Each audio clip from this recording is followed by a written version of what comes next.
Dear viewers, अस्सलाम वालेकुम। एक नए लेक्चर के साथ मैं आप लोगों को खुशामदीद कहता हूँ। आज का जो हमारा टॉपिक है वो है supply of labour in classical market. इससे जो प्रीवियस लेक्चर था उसमें हमने डिमांड फॉर लेबर को एक्सप्लेन कर लिया। फिर इसकी जो फैक्टर इसके स्लोप को डिटरमाइन करते हैं या shifting factors of demand for labour, उन सबको फिर हमने एक्सप्लेन कर लिया। आज हम सप्लाई ऑफ लेबर को डिस्कस कर लेंगे, फिर इसकी जो फैक्टर्स स्लोप को डिटरमाइन करते हैं उनको, फिर उसके बाद शिफ्टिंग फैक्टर्स को। और स्पेशली जहाँ तक शिफ्टिंग फैक्टर का ताल्लुक है ये बहुत ज़रूरी है, क्योंकि जब हम आगे जो है इस टॉपिक का थर्ड पार्ट जब आ जाएगा, ये तो फर्स्ट पार्ट हमने डिस्कस किया demand for labour, second part supply of labour का है, फिर थर्ड जिसमें हम output and employment position show करेंगे। तो वहाँ पे हम देखेंगे कि क्लासिकल में आउटपुट और एम्प्लॉयमेंट को कौन से फैक्टर्स डिटरमाइन करते हैं, जो एक्सोजीनियस वेरिएबल्स हैं वो कौन कौन से हैं। तो उसमें वही फैक्टर्स बहुत ज़्यादा वहाँ पे इसको डिटरमाइन करते हैं। तो इस चीज़ के लिए इनका डिस्कस करना और इनको मेंशन करना बहुत ज़रूरी है। तो let's start. As far as supply of labor is concerned, when we study the supply of labor, we come across with few basic questions. The very first question is that who supply the labor?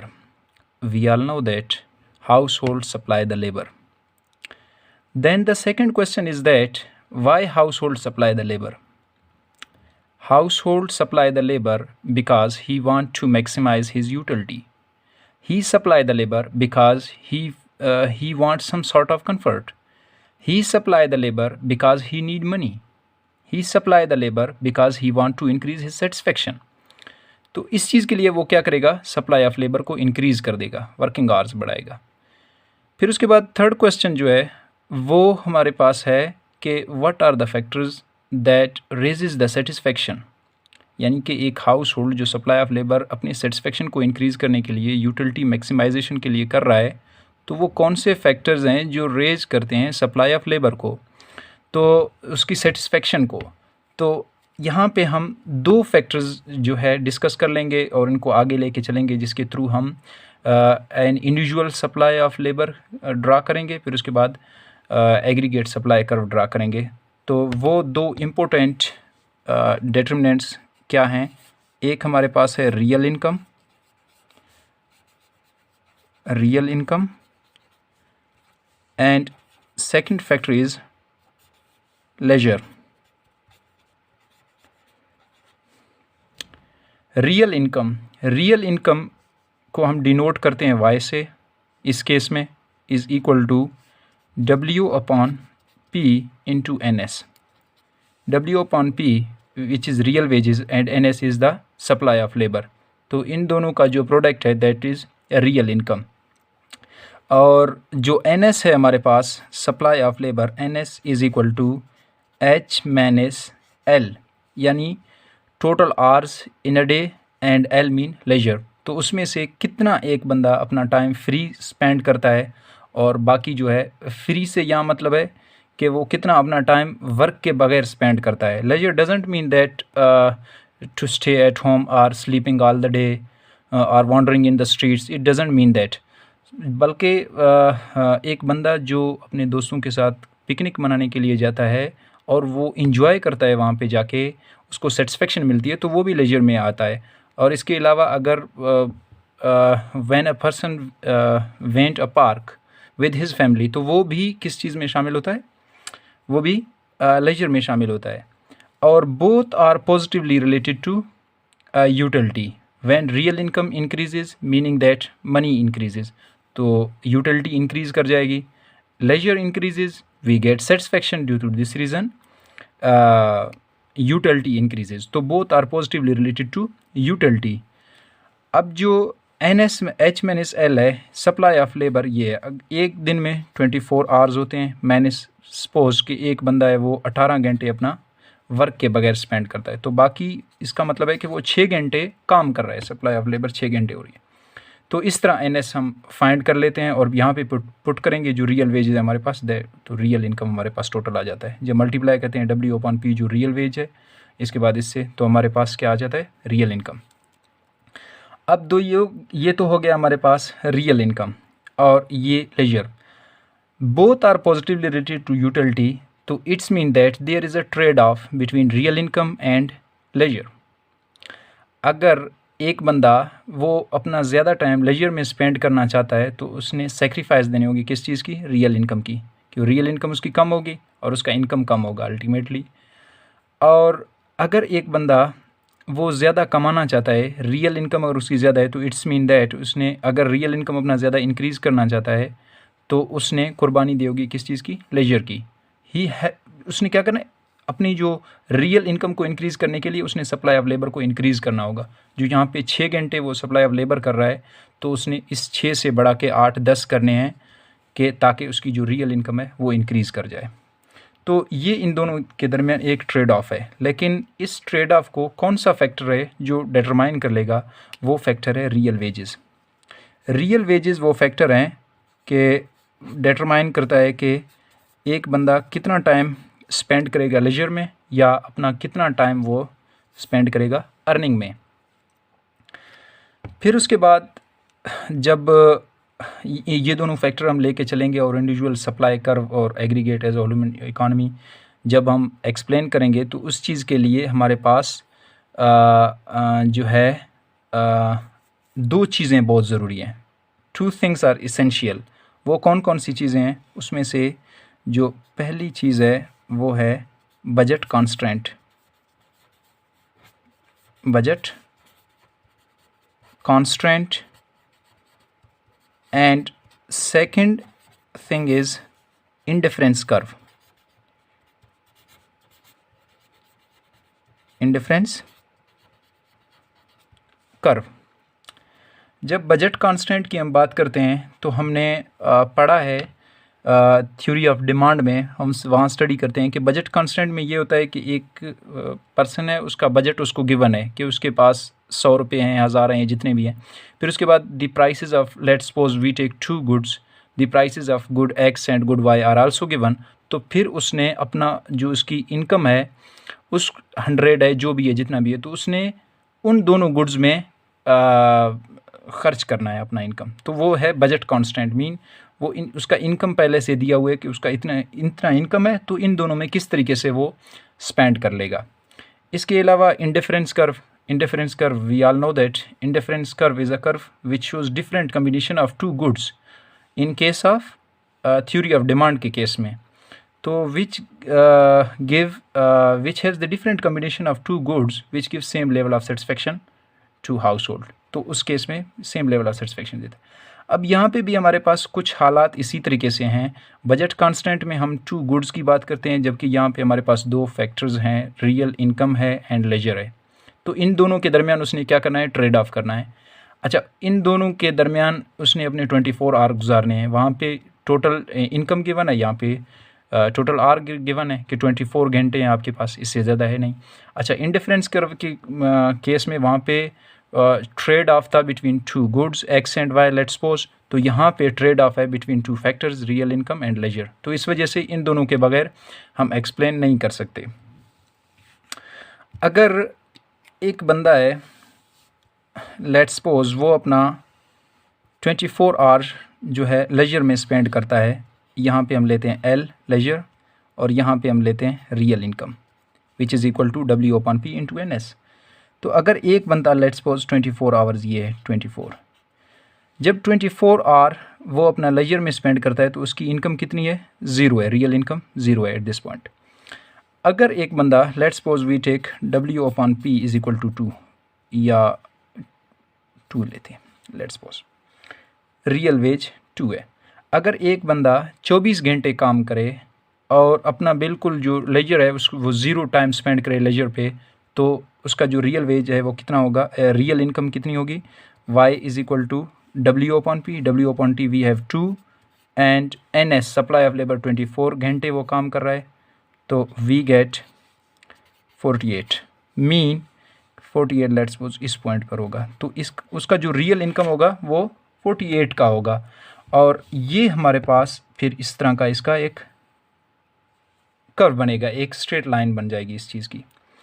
अब देखें इस straight line में अगर budget constant का हम इसको नाम दे रहे हैं तो इसकी स्लोप को क्या चीज़ डिटरमाइन कर रही है, इसकी स्लोप को एक्चुअली रियल वेज डिटरमाइन कर रही है।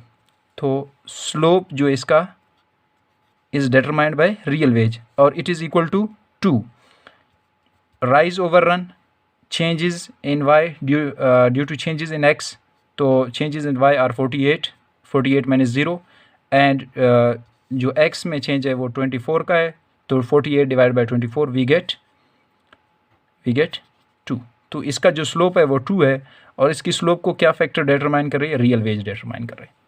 ये हो गया हमारे पास बजट कांस्टेंट का केस. अब देखते हैं इंडिफरेंस कर्व इसमें किस तरीके से इस्तेमाल होता है. इंडिफरेंस कर्व के केस में हम ट्रेड ऑफ पढ़ते हैं बिटवीन टू गुड्स. यहाँ पे हमारे पास ट्रेड ऑफ है between real income and leisure. तो इंडिफरेंस कर्व जब हम ड्रा करते हैं तो यहाँ पे हम लेते हैं लेजर, यहाँ पे लेते हैं इनकम. तो उसने क्या करना है, उसने इस तरीके से अपना जो है इंडिफरेंस कर्व के केस में हम क्या कहते हैं, एक बात कहते हैं कि different combination of two goods which gives the same level of satisfaction to household. तो वहाँ पे भी सेटिस्फेक्शन की बात हो रही है कि वो हाउस होल्ड को सेम लेवल ऑफ सेटिस्फेक्शन देता है.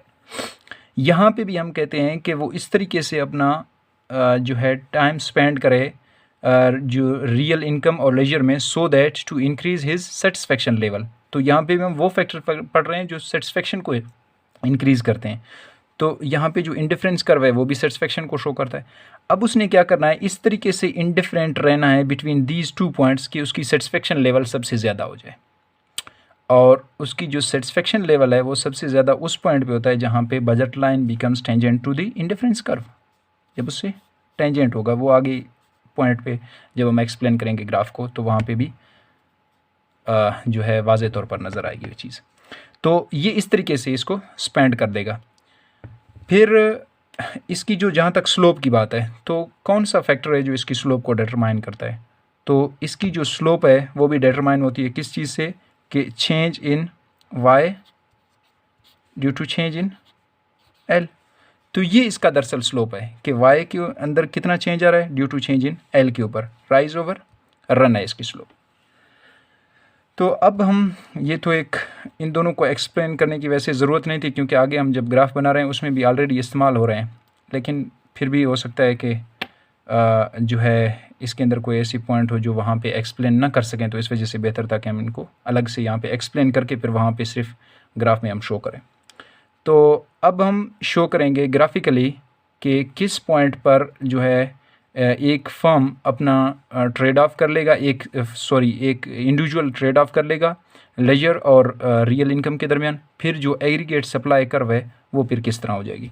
तो उसको ग्राफिकली शो करने के लिए मैंने ऑलरेडी ग्राफ बनाया है उसका, क्योंकि यहाँ पे बना के तो फिर काफ़ी टाइम भी लेता और मे भी इतना अच्छा बनता भी नहीं इस कम वक्त में. तो इस वजह से मैंने इसको पहले वाज़े तौर पर बनाया ताकि ग्राफ सही से समझ आए. तो इस ग्राफ को जूम करते हैं एक दफ़ा. ये जी,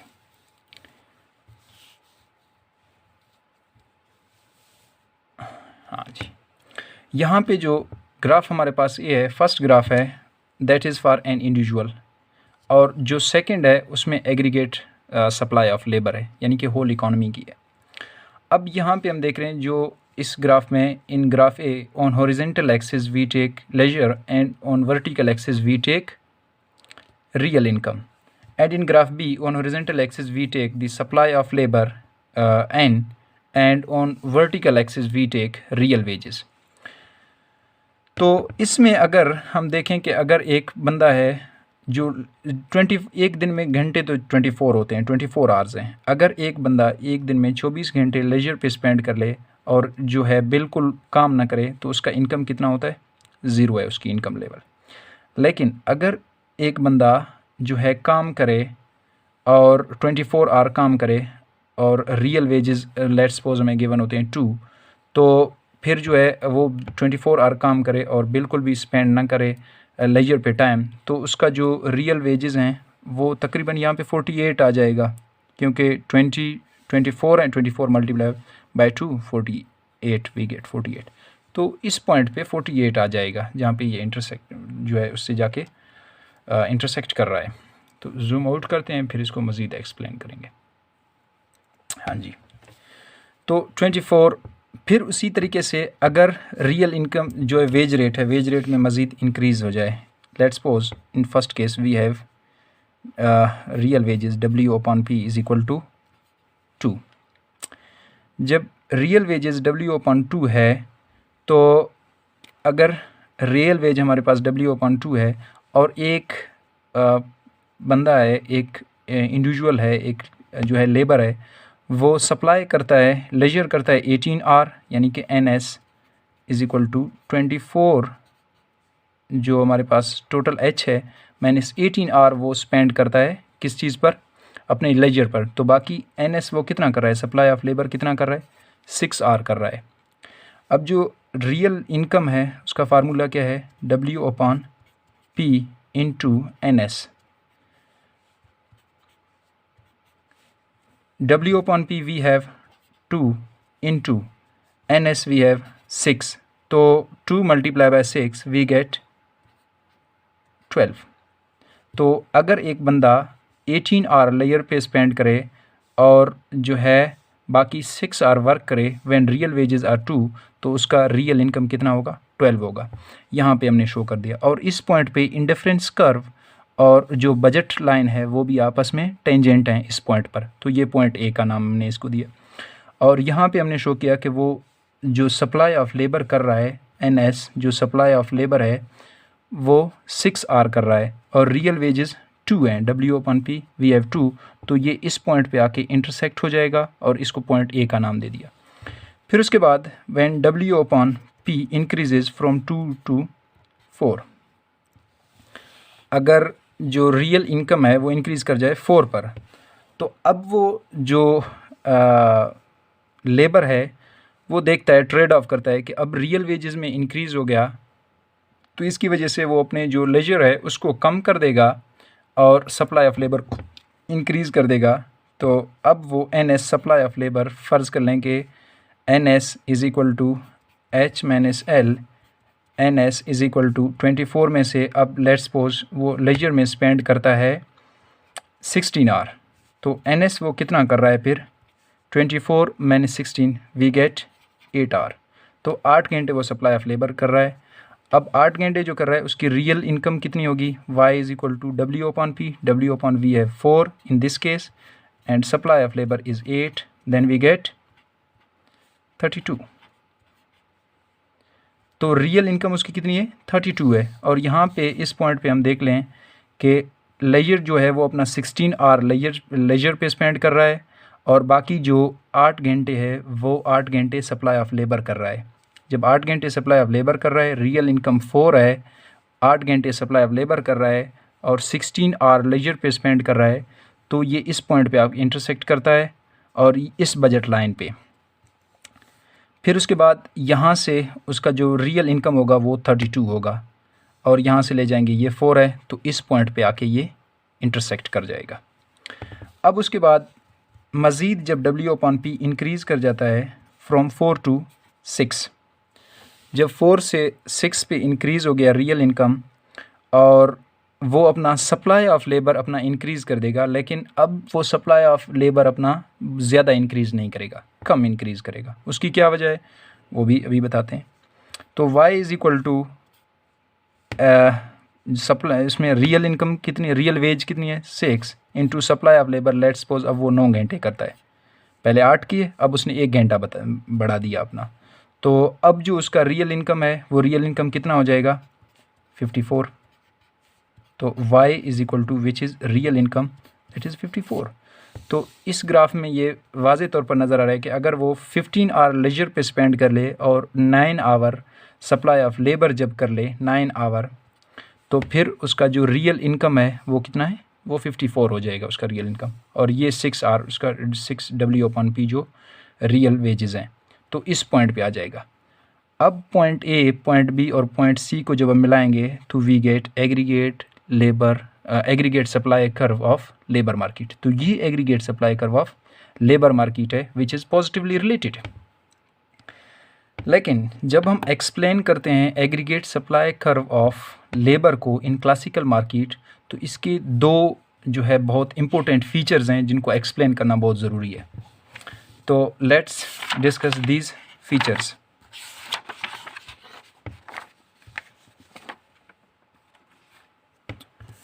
टू फीचर्स।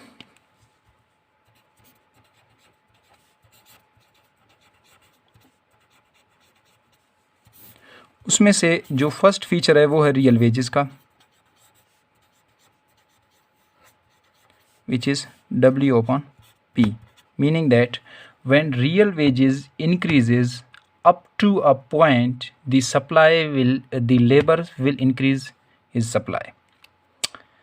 लेकिन एक हद तक, अप टू अ पॉइंट, लेकिन ये नहीं है कि लाजमी नहीं है कि वो हर मरतबे अपना इंक्रीज़ कर जाए। अब रियल वेजेस में इंक्रीज़ मुख्तलिफ तरीक़ों से हो सकता है। अगर नॉमिनल वेज रेट इंक्रीज़ कर जाए, सिर्फ डब्ल्यू इंक्रीज़ कर जाए, तो उस डब्ल्यू के इंक्रीज़ करने की वजह से भी इंक्रीज़ कर जाता है रियल वेज। पहला केस है, यानी कि इंक्रीज़ इन नॉमिनल वेज।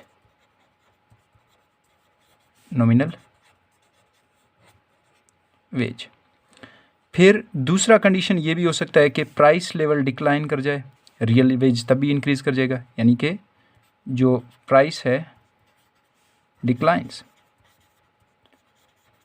या जो थर्ड केस है उसमें साइमल्टेनियसली वेज रेट इंक्रीज़ कर जाए और प्राइसेस डिक्रीज़ कर जाएं। तो ये तीन तरीके हैं जिनकी तरीके से जिससे रियल वेज इंक्रीज़ कर जाएगा, और यही इफ़ेक्ट करता है जो है एग्रीगेट सप्लाई कर्व को।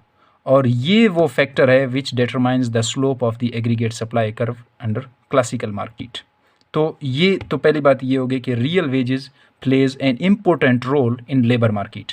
Due to this reason, we can say that the aggregate supply curve NS is a function of which is positively related to real wages W upon P, जो इसकी slope को भी determine करता है and which is positively related to W upon P. Whenever real wages increases, how real wages increases? Either the nominal wages increases or the general price level declines, or simultaneously increase in the real nominal wages and decrease in price level. तो ये फिर क्या कर लेगा, जो उस trade off है उसको इफ़ेक्ट कर लेगा, लेजर को कम कर देगा, और अप टू अ पॉइंट जो रियल इनकम है यानी कि वर्किंग आवर्स हैं उसको इंक्रीज़ कर जाएगा। वर्किंग आवर इंक्रीज़ करेगा तो सप्लाई ऑफ लेबर इंक्रीज़ कर जाएगा। फिर जो दूसरा फैक्टर है वो है हमारे पास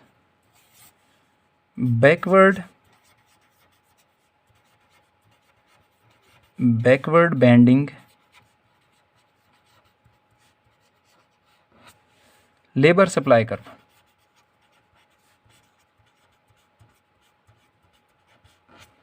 सप्लाई कर्व। अब जो यहाँ पे backward bending of labour supply curve की जहाँ तक बात है, तो इसमें दो इफ़ेक्ट्स हो रहे हैं दरअसल इस ट्रेड ऑफ के दरमियान। When there is a trade off between leisure and real income, तो दो और इफ़ेक्ट्स हो रहे होते हैं। उनमें से एक है substitution effect,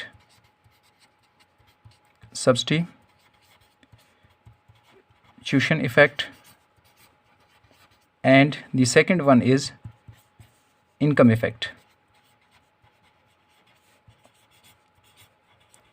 और ये इफ़ेक्ट भी साइमल्टेनियसली हो रहे होते हैं। अब इसमें सब्स्टिट्यूशन इफ़ेक्ट क्या है? सब्स्टिट्यूशन इफ़ेक्ट वो है कि जब रियल वेजेस इंक्रीज़ कर रहे हैं, W अपॉन P इंक्रीजेज़, तो जो लेबर है वो क्या कर रहा है, वो लेबर अपने जो सप्लाई ऑफ लेबर है उसको इंक्रीज़ कर रहा है। किस चीज़ से? वो लेजर से। तो ट्रेड ऑफ कर रहा है, सब्स्टिट्यूट कर रहा है due to increase in real wages. Real wages की इंक्रीज़ करने की वजह से वो अपने लेजर को कम कर रहा है और सप्लाई ऑफ लेबर को इंक्रीज़ कर रहा है। तो इस चीज़ की वजह से उसकी जो रियल इनकम है वो इंक्रीज़ कर रही है। तो ये सब्स्टिट्यूशन इफ़ेक्ट है, और which is positive. Substitution effect is positive. अब जो है सब्स्टिट्यूशन इफ़ेक्ट इस तरह पॉजिटिव है कि रियल इनकम जब उसकी इंक्रीज़ कर रही है, तो इस चीज़ की वजह से वो लेजर है उसको कम कर रहा है, तो रियल इनकम इंक्रीज़ कर रही है। तो दोनों इंक्रीज़ कर रहे हैं, यानी कि सप्लाई ऑफ लेबर को इंक्रीज़ कर रहा है, और ऑन द अदर हैंड जो रियल इनकम है उसकी या रियल वेजेस हैं वो भी इंक्रीज़ कर रहे हैं। तो ये पॉजिटिव है, इस केस में वो इंक्रीज़ करता है। जो इनकम इफ़ेक्ट है, इनकम इफ़ेक्ट वो इफ़ेक्ट है जब एक लेबर है उसकी इनकम जब इनकम में इंक्रीज़ होता है अप टू अ पॉइंट, वो किसी हद तक तो अपने सप्लाई ऑफ लेबर को इंक्रीज़ करता है, लेकिन एक ऐसा पॉइंट पहुंच जाता है जहां पे वो अपने सप्लाई ऑफ लेबर को इंक्रीज़ नहीं करता है, ख्वाह रियल वेजेस इंक्रीज़ करें या ना करें। बेशक रियल वेजेस इंक्रीज़ करें तो वो अपने सप्लाई ऑफ लेबर को इंक्रीज़ नहीं करेगा, फिर वो लेज़ी हो जाएगा। ओके कि ठीक है, बस पहले से बहुत ज़्यादा है तो अब लेबर सप्लाई को इंक्रीज़ करने का क्या फ़ायदा है, क्यों इंक्रीज़ कर दूँ, क्यों इतनी मुशक्क़त कर दूँ, पहले से बहुत है। तो वो फिर क्या कर लेगा, वो अपनी जो है सप्लाई ऑफ लेबर को इंक्रीज़ नहीं करेगा। फिर जो सप्लाई कर्व है वो बैकवर्ड की तरफ मूव करता है, यानी बैंड करता है, वापस मुड़ता है। तो इस वजह से वो इनकम इफ़ेक्ट है। अब इफ़ेक्ट दोनों कर रहे होते हैं, लेकिन इनिशियल जो है लोअर पॉइंट है वहाँ पे substitution effect is greater than the income effect. Due to this reason substitution effect जो है वो क्या करता है, सब्सटीट्यूशन इफ़ेक्ट जब ज़्यादा है इनकम इफ़ेक्ट से तो वो ओवरवेट करता है किस चीज़ को, इनकम इफ़ेक्ट को। इस वजह से सप्लाई कर्व ऑफ लेबर है वो शुरू में पॉजिटिव है, यहाँ से लेकर देखिए सप्लाई कर्व पॉजिटिव है due to the positive substitution effect. लेकिन इस पॉइंट के बाद देखें जब रियल वेजेस इंक्रीज़ कर गए फ्रॉम 2 to 4 इंक्रीज़ कर गए, तो उसने सप्लाई ऑफ लेबर को भी इंक्रीज़ किया फ्रॉम 6 to 8, 2 यूनिट इंक्रीज़ कर दिया, यानी 2 आवर्स उसने इंक्रीज़ कर दिए। लेकिन फिर उसके बाद नेक्स्ट जब 4 से 6 पे इंक्रीज़ कर गया, इसने अपना जो सप्लाई ऑफ लेबर है वो सिर्फ 1 आवर इंक्रीज़ कर दिया। इवन पहले भी 2 पॉइंट इंक्रीज़ कर दिए, अभी भी 2 पॉइंट है, लेकिन यहाँ पे उसने 1 घंटा इंक्रीज़ कर दिया। तो यहाँ से वो देखो अभी नज़र आ रहा है कि उसने जो उसकी लेज़ीनेस है या उसका जब रियल इनकम इंक्रीज़ कर रहा था तो उसने अभी से अपना कम कर दिया। हो सकता है जब 7 इसमें आ जाए तो वो बिल्कुल अपना इंक्रीज़ ही ना करे, उसकी बैकवर्ड बेंडिंग उसे। वो कहता है कि अगर पहले से मुझे इसी पॉइंट पर इतने ही घंटे मैं काम कर रहा हूँ, मुझे इतना रियल वेज मिल रहा है, तो मज़ीद बढ़ाने का मुझे क्या क्या ज़रूरत है। तो इस वजह से वो फिर नहीं बढ़ाएगा, और यहाँ से आगे फिर जो सप्लाई कर्व है ऑफ लेबर मार्केट वो बैकवर्ड की तरफ बैंड कर देगा।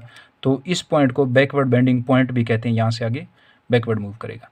और ये क्वेश्चन भी कॉमनली पूछा जाता है कि why supply curve of labour is backward bending, यानी कि वापस की तरफ क्यों मुड़ता है। तो इसकी यही वजह है कि due to increase in the income effect which overweight the substitution effect. तो जो इनकम इफेक्ट है वो नेगेटिव है, और रियल वेजेस के इंक्रीज़ करने के बावजूद भी वो सप्लाई ऑफ लेबर कम कर रहा है तो नेगेटिव है, जबकि substitution effect is positive, when real income increases he increases the supply of labour. तो इस वजह से वो फिर बैकवर्ड की तरफ मेंट करेगा। तो ये था हमारे पास एग्रीगेट सप्लाई ऑफ लेबर। अब जो नेक्स्ट लेक्चर में इंशाल्लाह हम इक्विलिब्रियम आउटपुट एंड एम्प्लॉयमेंट जब ड्रा करेंगे तो वहाँ पे मज़ीद इतनी एक्सप्लेनेशन इतना टाइम इस पे नहीं देंगे, जस्ट हम ड्रा कर लेंगे। और जो है डिमांड फॉर लेबर हमने पहले एक्सप्लेन कर लिया। अब हम कुछ फैक्टर्स देखते हैं जो शिफ्टिंग फैक्टर्स हैं for supply of labour. Supply of labour को इधर पॉजिटिवली और नेगेटिवली जो शिफ्ट करते हैं वो कौन कौन से फैक्टर्स हैं। तो उसमें हमारे पास एक तो यही चीज़ हमने रियल इनकम के केस में देखा था, जब रियल इनकम इंक्रीज़ कर जाता है, उसके पास पैसा ज़्यादा है, तो मीन उसकी वेल्थ इंक्रीज़ हो जाती है, और जब वेल्थ इंक्रीज़ हो जाती है वो फिर क्या करता है, अपने सप्लाई ऑफ लेबर को कम करता है। बेशक उसकी रियल वेज जो है वो रहे, रियल वेजेस वही रहें, लेकिन फिर भी वो सप्लाई ऑफ लेबर को कम कर देगा। तो इसमें एक तो यानी शिफ्टिंग फैक्टर्स में शिफ्टिंग फैक्टर्स,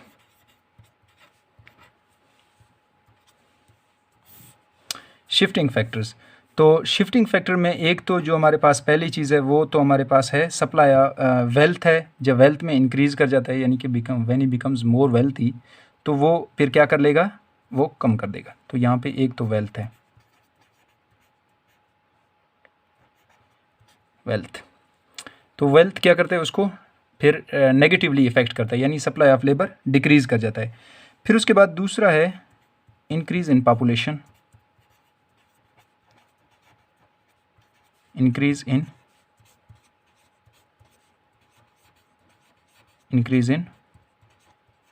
पॉपुलेशन। जब पॉपुलेशन में इंक्रीज़ हो जाता है तो सप्लाई ऑफ लेबर इंक्रीज़ करता है, ज़्यादा लोग आएंगे इकोनॉमी के अंदर, वो तो सप्लाई ऑफ जो है लेबर इंक्रीज़ कर जाएगा और ज़्यादा लोग काम करेंगे। तो ये हो गया दूसरा फैक्टर। तीसरा फैक्टर है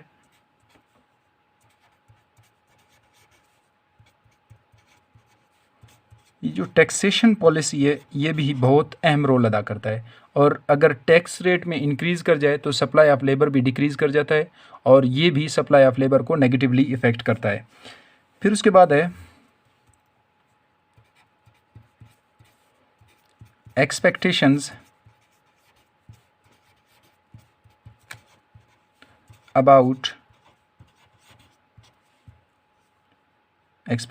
about future real wage rate करें या इनकम करें, जो भी फ्यूचर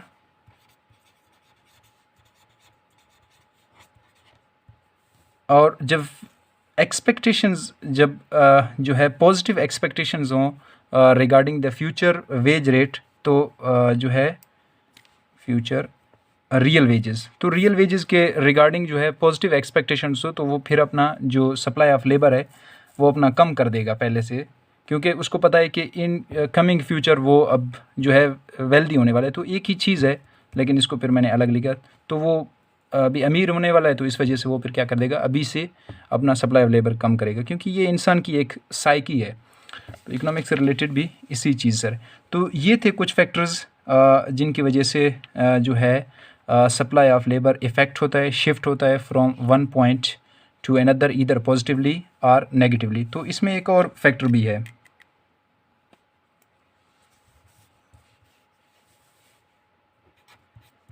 जैसे जो लेबर खुद है उसकी प्रेफरेंसेस में चेंज आ जाए तो वो भी हो सकता है, यानी changes in the preferences of labour के प्रेफरेंसेस में चेंज हो जाए, जो इंडिविजुअल हैं, हाउस होल्ड हैं, उनके प्रेफरेंसेस चेंज हो जाएं, वो अब वर्क ना करें तो किसी भी हवाले से, किसी भी वजह से, बेशक रियल वेजेस वही सेम है लेकिन वो अपनी सप्लाई कम कर दें, तो इस चीज़ की वजह से भी इफ़ेक्ट हो जाता है। बाकी और भी बहुत से फैक्टर्स हैं जिनकी वजह से supply of labour of course effect होता है, लेकिन ये वो मेन फैक्टर्स थे जो इसको इफ़ेक्ट कर लेते हैं और यही फैक्टर्स आगे जो है आउटपुट और एम्प्लॉयमेंट है उसको डिटरमाइन करते हैं इन क्लासिकल मार्केट के इक्विलिब्रियम में। तो ये था आज के लिए, इंशाल्लाह नेक्स्ट लेक्चर में फिर एक और टॉपिक के साथ मिलेंगे। तब तक मुझे दीजिए इजाज़त। अल्लाह निगहबान।